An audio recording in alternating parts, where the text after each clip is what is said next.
संपूर्ण देशभरामध्ये रामनवमीचा उत्सव मोठ्या उत्साहात पार पडला। रामनवमी निमित्त गोंदिया जिल्ह्यातील गोरेगाव आणि आमगाव तालुक्याच्या सीमेवर असलेल्या मांडादेवी देवस्थान येथे सामूहिक विवाह सोहळ्याचे आयोजन करण्यात आले होते। तर या सामूहिक विवाह सोहळ्यामध्ये 135 जोडपे विवाहबद्ध करण्यात आले। गेल्या 33 वर्षांपासून सूर्यदेव मांडादेवी देवस्थान समितीच्या वतीने सामूहिक विवाह सोहळा आयोजित करण्यात येतो। आतापर्यंत 3000च्या वर जोडप्यांची विवाह समितीच्या वतीने लावण्यात आली आहे। इतकेच नव्हे तर प्रत्येक जोडप्यांना या समितीच्या वतीने जीवनावश्यक वस्तूसह भांडे सुद्धा दिले जातात।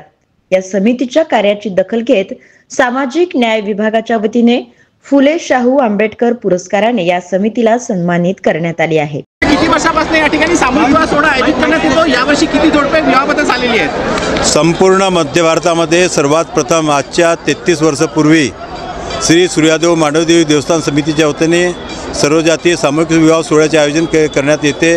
हा 33वा वर्ष आहे आणि आज 137 नवदंपत्य आज नवीन जीवनामध्ये त्यांच्या या ठिकाणी सर्व जातीय सामूहिक विवाह सोहळा संपन्न करण्यात आलेला आहे। त्यांना खूप खूप शुभेच्छा देतो आणि आजच्या प्रसंगी ज्या सर्वांचे सहकार्य लाभले त्यांचाही खूप खूप आभार व्यक्त करतो। सर्वांना खूप खूप शुभेच्छा, धन्यवाद।